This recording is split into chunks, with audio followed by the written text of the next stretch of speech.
এই আল্লামা রসুলপুরের রুহানি সন্তানেরা, আমি আপনাদেরকে কি দিয়ে বুঝাইতে পারি? আমার ভিতরে তো সেই জ্ঞান নাই, সেই রকম কোনো ভাণ্ড নাই, আমি আপনাদেরকে বুঝাইতে পারবো না। তবে আপনাদের বুঝতে বাকি থাকে না, যারা আল্লামা রসুলপুরি রহমাতুল্লাহি আলাইহির চেহারার দিকে তাকাইছে, ওই চেহারা যেই ব্যক্তিরা দেখেছে, ইখলাসের সাথে যারা তাকায় থাকছে, ওদের কলবের ভিতরে আল্লাহর ইশক আর মহব্বতের নূর ঢুকছে। তাকাইতে দেরি হয়েছে, দিলের পরিবর্তন হইতে দেরি হয় নাই।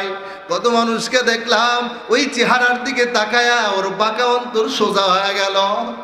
এ মুসলমান ভাইরা রে, আল্লামা রসুলপুরি রহমাতুল্লাহি আলাই এখন আমাদের মাঝে যদিও নাই, ওই যে রসুলুল্লাহর ওই কথা মনে পড়ে, সাহাবায়ে কেরাম বলছিলেন, ইয়া রাসূলুল্লাহ, আপনি যখন থাকবেন না, আপনারে কি আর দেখতে পাবো না?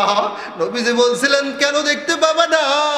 যখন আমার কথা বেশি মনে পড়বে, একটু চোখটা বন্ধ করে ঘুমায় যাবা, আমি তোমার শিওরে আইসা হাজির হয়ে যাব।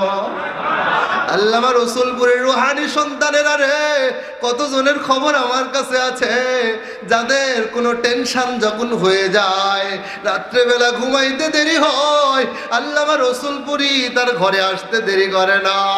ডাক দেয়া বলে, বাবারে কি টেনশন করো, কিসের চিন্তা করো?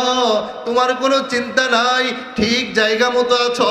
আমার ছোট ভাই মাসুম বিল্লাহর সাথে লাইনটা মজবুত করো। বিশ্বাস হয় না মনে হয়? কত মানুষের ঘটনা আছে। আপনার যদি মনে বিশ্বাস না হয়, কবরওয়ালার কাছে যাইয়েন, একটু দাঁড়াবেন ধ্যান আর খেয়ালের সাথে।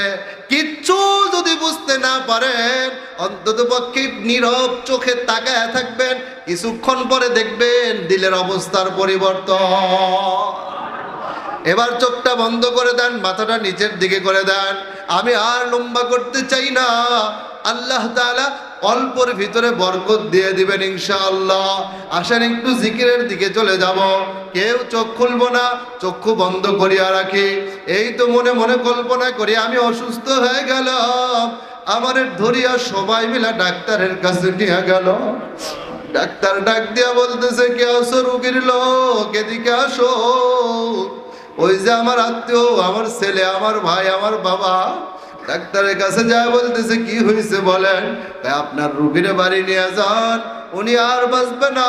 যা খাইতে চাই খাওয়ান, যা দেখতে চাই দেখান, উনি আর দুনিয়ায় বেশি দিন বাঁচবে না। বাড়িতে নিয়ে আসতে সবার কাছে মোবাইল করে দেওয়া হয়ে গেছে। আমি বাড়িতে এসে দেখি যেই মানুষটি আমার সাথে কথা বলে না, ও রাস্তার ভিতরে দাঁড়ায় আছে। আমার